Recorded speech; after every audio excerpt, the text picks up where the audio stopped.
Hello guys, welcome to my YouTube channel maths Pathshala. कैसे हैं आप सब लोग? आई होप आप लोग बहुत ज़्यादा अच्छे होंगे।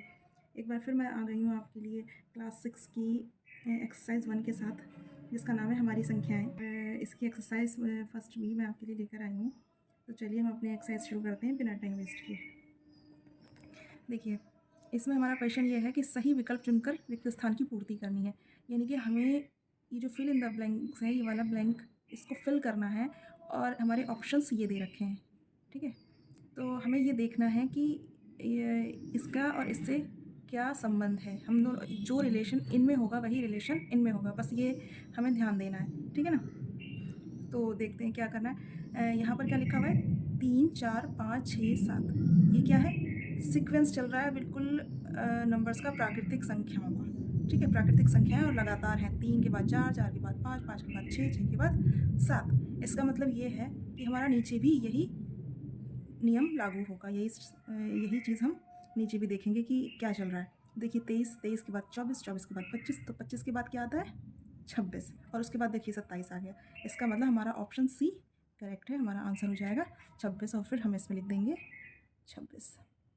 ठीक है, चलिए एक बार और ट्राई करते हैं। अब जो नियम इसमें लागू होगा वही इसमें लागू होगा, बस हमें ये देखना है कि नियम किधर से किधर जा रहा है।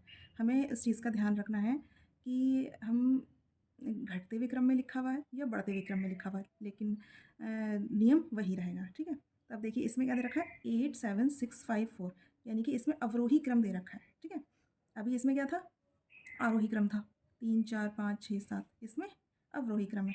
ठीक है, तो जब 8 के बाद 7 है, यानी कि नंबर कम हो रहे हैं, नंबर कम हो रहा है, एक के बाद एक कम हो रहा है। यानी कि 36 के बाद 35 आता है ना, कम होने में। 36, या यूँ समझ लीजिए 36 से पहले 35 आता है, 35 से पहले क्या आता है? 34, उससे पहले 33, और उससे पहले 32। आप चाहे तो इधर से भी पढ़ सकते हैं कि 4 5 6 7 8, तो 32 33 34 35 36, जिधर से भी आप सीक्वेंस लगाएंगे आपको उधर से ही उसको मेंशन करना है। ठीक है, तो हमारा क्या आ जाएगा यहाँ पर? 34, और हमारा ऑप्शन है उसमें ए करेक्ट हो जाएगा। तो हम यहाँ लिख देंगे 34। ठीक है, अब नेक्स्ट मैं ट्राई करूँ या आप मुझे कमेंट बॉक्स में भेजेंगे? चलिए मैं ही ट्राई करती हूँ। ठीक है ना, एक बार और देख लेते हैं कि हम क्या कर रहे हैं। हमें क्या करना है? हमें जो नियम इसमें लागू होगा वही नियम इसमें लागू करना है। ठीक है, तो ये हमारा स्टार्ट हो रहा है 1 से, तो 1 2 3 4 5 लगातार संख्याएं चल रही हैं, तो यहाँ पर भी लगातार ही चलेगी। यानी कि 15 के बाद क्या आता है? 16। अब देखिए 16 के बाद तुरंत 17 और 18 19, मतलब आगे तक वही चीज़ चलनी चाहिए। ये चीज़ ध्यान रखिएगा, जो इसमें होगा वही इसमें होगा। तो 15 के बाद 16, यानी 16 हमारा आंसर हो जाएगा। ऑप्शन बी हमारा करेक्ट होगा, और हम यहाँ पर 16 लिख देंगे। अब हम लेकर आ गए हैं अपनी एक्सरसाइज फर्स्ट बी। अभी हमने फर्स्ट बी की थी, अब फर्स्ट बी करेंगे। इसमें हमें पूर्ववर्ती संख्या और अनुवर्ती संख्या बतानी है। तो पूर्ववर्ती हमारी संख्या क्या होती है? पूर्ववर्ती संख्या वो होती है कि जो प्राकृतिक संख्या हमारी होती है उससे जो पहले की संख्या होती है वो पूर्ववर्ती संख्या कहलाती है। इस नंबर से भी समझ में आएगा। पूर्ववर्ती, पूर्व जो पहले होती, पहले की संख्या जो आती है वो पूर्ववर्ती होती है। और अनुवर्ती संख्या या उत्तरवर्ती संख्या या परवर्ती संख्या कुछ भी आ सकता है, आपको तीनों नाम ध्यान रखने होंगे। तो अनुवर्ती संख्या क्या होती है? जो ठीक आगे की संख्या होती है वो अनुवर्ती कहलाती है। ठीक है, तो आप चाहो तो ऐसे मेंशन कर सकते हैं, पूर्ववर्ती यानी पहले की संख्या होनी चाहिए, अनुवर्ती यानी आगे की संख्या होनी चाहिए। तो इस हिसाब से आप इसको ध्यान रख सकते हैं। ठीक है, तो अब हम अपने क्वेश्चंस पे आ जाते हैं। इस पे बेस्ड 3 क्वेश्चंस हैं। अब देखना ये है कि ये ऑप्शंस दे रखे हैं, इन ऑप्शंस में हमें सिर्फ सही करेक्ट चूज़ करना है कि कौन सा हमारा ऑप्शन सही है। तो 13 की अनुवर्ती संख्या क्या होगी? अनुवर्ती मतलब आगे की संख्या, बस ये याद रखना है कि अनुवर्ती मतलब आगे की संख्या। तो 13 की अनुवर्ती प्राकृतिक संख्या क्या हो जाएगी? 13 के बाद 14 आता है, तो हमारा ऑप्शन सी करेक्ट हो जाएगा। उसके बाद सेकंड क्वेश्चन है कि 27 की पूर्ववर्ती संख्या क्या होगी? पूर्ववर्ती प्राकृतिक संख्या क्या होगी? तो पूर्ववर्ती यानी पहले की संख्या। 27 से पहले कौन सा डिजिट आता है? 27 से पहले आता है 26, तो हमारा ये ऑप्शन भी करेक्ट हो जाएगा। उसके बाद थर्ड हमारा क्वेश्चन है कि 6 की अनुवर्ती प्राकृतिक संख्या, यानी कि अनुवर्ती आगे की, 6 की आगे की प्राकृतिक संख्या क्या होगी? तो 6 की आगे की, जस्ट आगे की होती है, ना कि आगे तक। आगे तक नहीं, आगे की। इसमें ऑप्शन की वजह से मैं आपको ये बता रही हूँ, क्योंकि इसमें ऑप्शन में 6 और 7 और 7 और 8 और सब कुछ बहुत सारा दे रखा है। तो हमें ये याद रखना है कि जो नंबर होगा उसके ठीक आगे की, उससे आगे की नहीं, उसके ठीक आगे। यानी 6 के आगे की संख्या क्या होगी? 7। तो केवल 7 हमारा आंसर हो जाएगा। इस ऑप्शन से हमारा करेक्ट हो जाएगा। ठीक है, अब हम लेकर आ गए हैं संख्याओं के प्रकार। संख्याओं के प्रकार हमें जानने इसलिए भी ज़रूरी हैं क्योंकि 6th क्लास में ट्रू और फॉल्स आते हैं और ट्रू और फॉल्स में यही चीज़ें जो होती हैं हमसे पूछ ली जाती हैं कि ये कथन सत्य है या असत्य है। तो जब तक हमें पता नहीं होगा हम लोग उस पर नहीं बता सकते कि सत्य है या असत्य है, तो हमें इसकी पहचान बहुत ज़रूरी है। तो हम संख्याओं के प्रकार लिखेंगे। कुछ प्रकार हैं जो मोस्ट इम्पॉर्टेंट है या इनमें से आ सकते हैं क्लास 6 के लिए। तो सबसे पहला प्रकार है प्राकृतिक संख्या यानी नेचुरल नंबर। तो प्राकृतिक संख्या क्या होती है? जो 1 से स्टार्ट होती है और इनफाइनाइट तक जाती है। इनफाइनाइट यानी अनंत तक। तो 1 2 3 4 5 आगे तक बढ़ती चली जाएगी। अनंत का मतलब ये है कि अगर कोई भी हम डिजिट लेते हैं तो उसके आगे भी कोई ना कोई डिजिट होगा, यानी हमें नहीं पता आगे कितने डिजिट हो सकते हैं। इनफाइनाइट तक प्राकृतिक संख्या जाती है। 1 से स्टार्ट होती है बस। सम संख्याएं क्या होती हैं? वो संख्याएं जो 2 से कट जाती हैं, वो सारी संख्याएं सम संख्याएं कहलाती हैं। ठीक है, तो 2 से कटने वाली सारी संख्या देखिए 2 4 6 8, इसके आगे भी अगर आप 10 लेंगे 2 से कट रहा है, 9 लेंगे तो 2 से नहीं कट रहा है। तो जितनी भी संख्याएं हमारी 2 से कटती हैं वो सम संख्याएं कहलाती हैं। विषम संख्या क्या होती हैं? जस्ट इसका अपोजिट, जो संख्याएं 2 से नहीं कटती हैं वो विषम संख्याएं कहलाती हैं बस। अब पूर्णांक संख्या क्या होती है? पूर्णांक संख्याएं वो संख्याएं जो माइनस इनफाइनाइट से शुरू होती हैं और प्लस इनफाइनाइट तक जाती हैं। तो देखिए माइनस इनफाइनाइट से हमने शुरू करा है और फिर डॉट डॉट लगा दिए क्योंकि हमें नहीं पता, बहुत सारी संख्याएं हो सकती हैं। तो -3 -2 -1 और 0। देखिए ये एक तरीके से बढ़ता हुआ ही क्रम है क्योंकि -3 से बड़ा डिजिट होता है -2, फिर -1 और फिर 0। अब 0 के बाद 1 2 3 और फिर ये प्लस इनफाइनाइट तक चली गई। ठीक है, पूर्ण संख्याएं हमारी क्या होती हैं? पूर्ण संख्याएं वो होती हैं जो 0 से स्टार्ट होती हैं और अनंत तक जाती हैं। ठीक है, भाज्य संख्याएं क्या होती हैं? जो भाज्य संख्याएं होती हैं वो क्या नहीं, भाज्य संख्याएं वो होती हैं जो किसी ना किसी डिजिट से कटती हैं। तो देखिए ये 2 से कट रहा है, ये भी 2 से कट रहा है, 3 से भी कट रहा है, ये 2 से कट रहा है ना। तो जो किसी ना किसी नंबर से कट रहा होता है वो भाज्य संख्याएं होती हैं। ठीक है, अब अभाज्य संख्या क्या होती है? अभाज्य संख्या हमारी वो होती है जो किसी से भी नहीं कटती। अब जो 2 है वो 2 किसी से भी नहीं कटता, सिर्फ अपने आप से कटेगा या 1 से कटेगा। 3 है, 3 किसी से भी नहीं कटता, या तो अपने आप से कटेगा, ये 1 से कटेगा, या खुद जो डिजिट है उसी से कटेगा। यानी 3 है तो 3 से कटेगा या फिर 1 से कटेगा। ठीक है, तो ऐसी संख्याएं जो सिर्फ खुद से कटती हैं, यानी कि जो संख्या होती है उसी संख्या से कटेगी या 1 से कटेगी, तो वो अभाज्य संख्या कहलाती हैं। या ये भी कह सकते हैं वो संख्याएं जो किसी से भी नहीं कटती हैं अभाज्य संख्या कहलाती हैं। अब परिमेय संख्या क्या होती है? परिमेय संख्याएं वो होती हैं जो a/b की फॉर्म में होती हैं। इस तरह की जो होती है फॉर्म में होती हैं, जैसे 2/3 ये a/b की फॉर्म में है, 3/4 a/b की फॉर्म में है, तो ये संख्याएं परिमेय संख्याएं कहलाती हैं। अपरिमेय संख्या क्या कहलाती है? तो अपरिमेय संख्या इस तरह की कहलाती है। √2 भी अपरिमेय संख्या होगा, √3 भी अपरिमेय संख्या होगा, √5 भी अपरिमेय संख्या होगा। अंडर के अंदर जो भी होती है वो सारी संख्याएं जो अंडर से बाहर नहीं आती हैं, जो अंडर रूट से बाहर नहीं आती, इसको हम सॉल्व करेंगे तो ये बाहर नहीं आएंगी। ठीक है, क्योंकि इनका कोई पूर्ण वर्ग नहीं होता है, इनका कोई पूर्ण वर्ग नहीं होता है, तो ये जो है ये अंडर रूट के अंदर ही रहेंगी, तो ये अपरिमेय संख्याएं कहलाएंगी यार। ठीक है, इस क्वेश्चन में 9999 की अनुवर्ती प्राकृतिक संख्या बतानी है। तो हमने क्या बताया था? अनुवर्ती प्राकृतिक संख्या क्या होती है? आगे की संख्या। और आगे की संख्या मतलब इससे आगे की होगी तो एक हम जोड़ देंगे, उसके बाद लिखेंगे, क्योंकि एकदम से आगे की संख्या लिखेंगे तो शायद कन्फ्यूज़ हो जाए।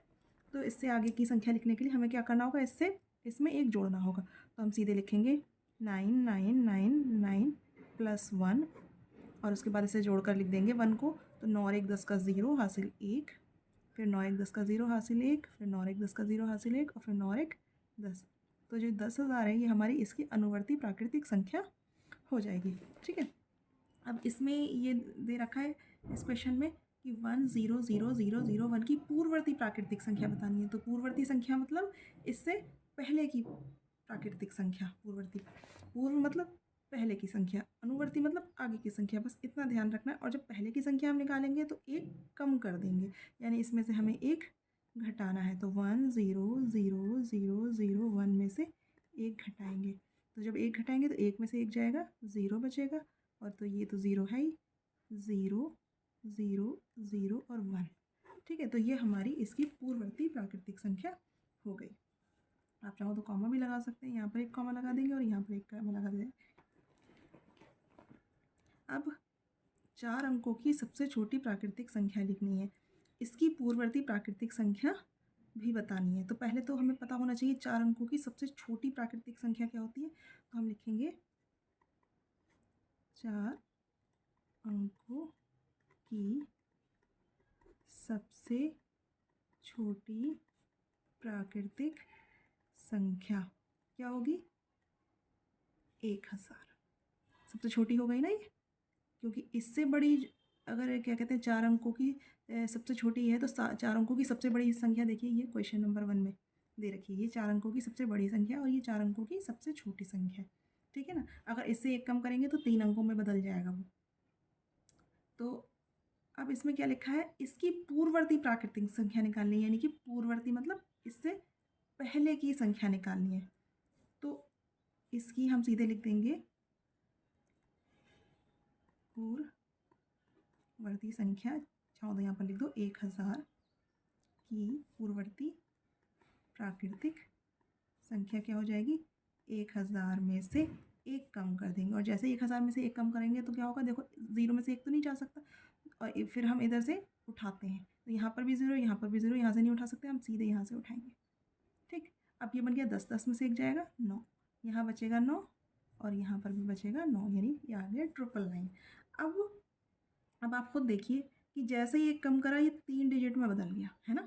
तो ये 3 डिजिट में बदल गया, तो इसका मतलब सब 4 अंकों की सबसे छोटी प्राकृतिक संख्या हमारी 1000 ही होगी, क्योंकि इसके बाद जस्ट ये आता और ये 4 अंकों की संख्या होती है, और इससे पहले 999 आता है और ये 3 अंकों की संख्या है, और ये 3 अंकों की सबसे बड़ी है, ये 4 अंकों की सबसे छोटी संख्या है, ठीक है। हमें बस उसका नंबर से ध्यान रखना है कि जब बड़ी से बड़ी संख्या हम बोलते हैं तो वो 9 की डिजिट में आती है, और जब हम छोटी से छोटी संख्या बोलते हैं तो वो 1 के साथ आती है।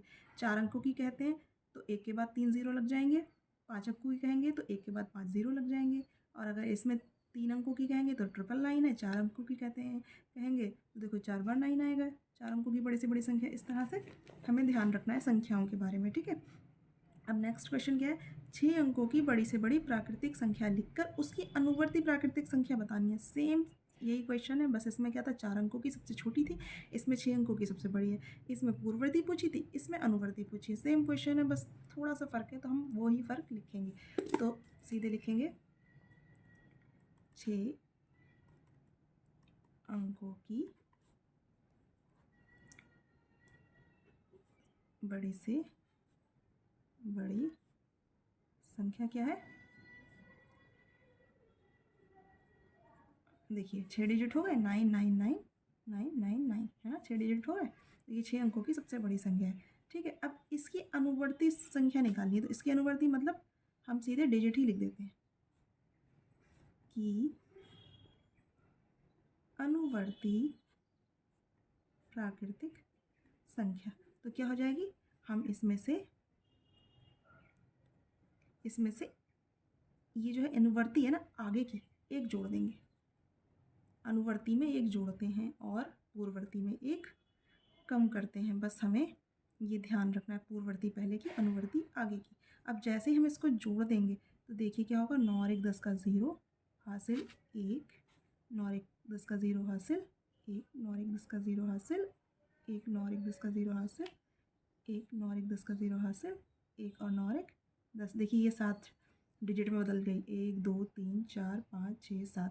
अब हम इसमें भी देख सकते हैं कि ये 6 अंकों की सबसे बड़ी संख्या है और ये 7 अंकों की सबसे छोटी संख्या है, तो इसमें संख्याओं का भी पता लग रहा है कौन सबसे बड़ी है और कौन सबसे छोटी है। ये 6 अंकों में सबसे बड़ी है, ये 7 अंकों में सबसे छोटी है, ये 3 अंकों में सबसे बड़ी है, ये 4 अंकों में सबसे छोटी है, ये 4 अंकों में सबसे बड़ी है, ये 5 अंकों में सबसे छोटी है ना।